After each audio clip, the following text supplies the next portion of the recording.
guys, so the process has begun. Picked up the M416 trailer and we've started working on getting some of the basics done to kind of get it ready to hit the road for Expo East. And so we're not doing a whole lot at the moment, really over the winter times when the bulk of the work is going to happen on this thing. Fab up a lid for it, build my supports for rooftop tents, get it fully finished as far as paint and surface protecting, getting everything cleaned up. But I just thought I'd give you a quick tour today, kind of show you what it looks like right now. As you can see, we've started the process a little bit here, taking a lot of some stuff off of here. Unfortunately, the e-brake that goes right there, which I'd really like to have, is frozen up on the handle. So we're going to work on that over the winter, see if we can't get it back to functioning again, and then we'll have to relocate it because we're going to put a box right here, put one of the Harbor Freight boxes, and that's going to hold our solar battery system and my inverter charging system that's going to run the fridge and give us some outlets to plug in our electronics, charge our phones, all that kind of stuff. So that's a wintertime project. But overall, you know, this trailer's in pretty darn good shape for a 1967 model. It was made the same year that I was, and I would say for 51 years old, it might be in better shape than I am. There's a little bit of surface rust, not too bad. The previous owner used it to haul wood, so he put a bunch of stake pockets in there, and he had a 2x4. You know, he had 2x4s built up to provide some sides, so he could stack a little more wood in here. So didn't need those, took them out. Just got to figure out how to fill the holes up and you know, bring back. I don't want it to leak. So I don't know if I'm going to do bolts or if I can plug those with rubber, or what I can do, maybe weld some pieces behind those, weld a strip along here and along there to cover those up and seal them up, and maybe give it a little more strength. So we're still kind of debating, looking to see what we can do there. The tires got us home. Just ordered new tires for it this morning. Those will be here in a few days. We'll get the tires replaced. Going to hang on to these because they are pretty cool looking, these old military tires. But there is a significant amount of cracking and some rot. I mean, they're older tires. It's not something I really want to load up and go down the road on, because I just think that we're going to have issues with them in the future. But overall, she's in pretty good shape. Not a lot of rust. Not a lot going on here. We're going to change the tongue out.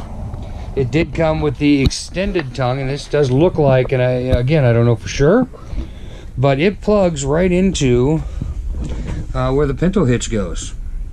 And so it plugs right into the spring assembly, which gives you, you know, some shock absorption, which is really nice. About 40 inches long.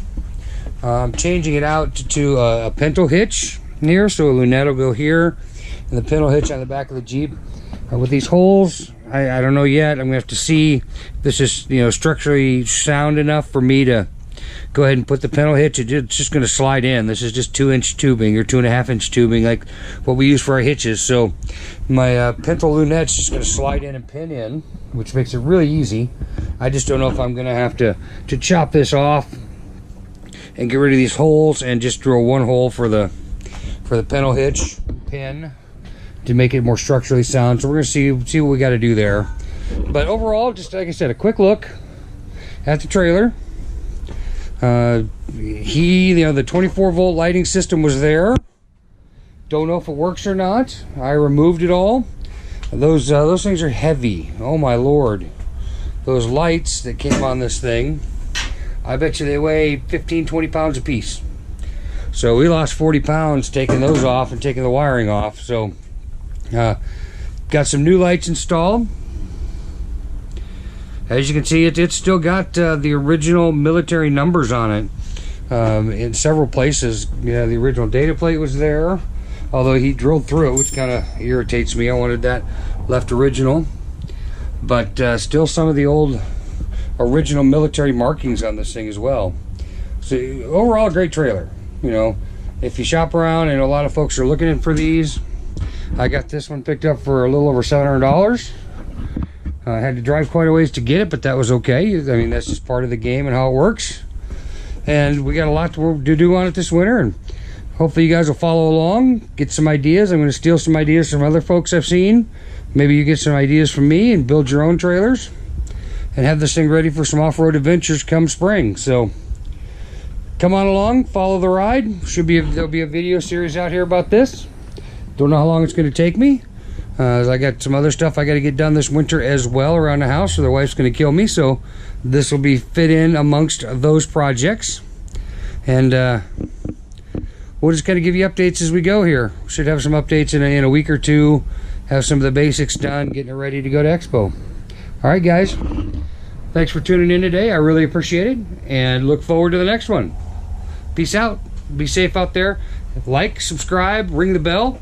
That way you get notifications of the videos when they get published. And look forward to seeing you guys come along with me as we restore this trailer and turn it into a great overlanding trailer. Rooftop tent, battery system, solar, refrig. Gonna be a nice deal when we get done with it. So have a great day, guys.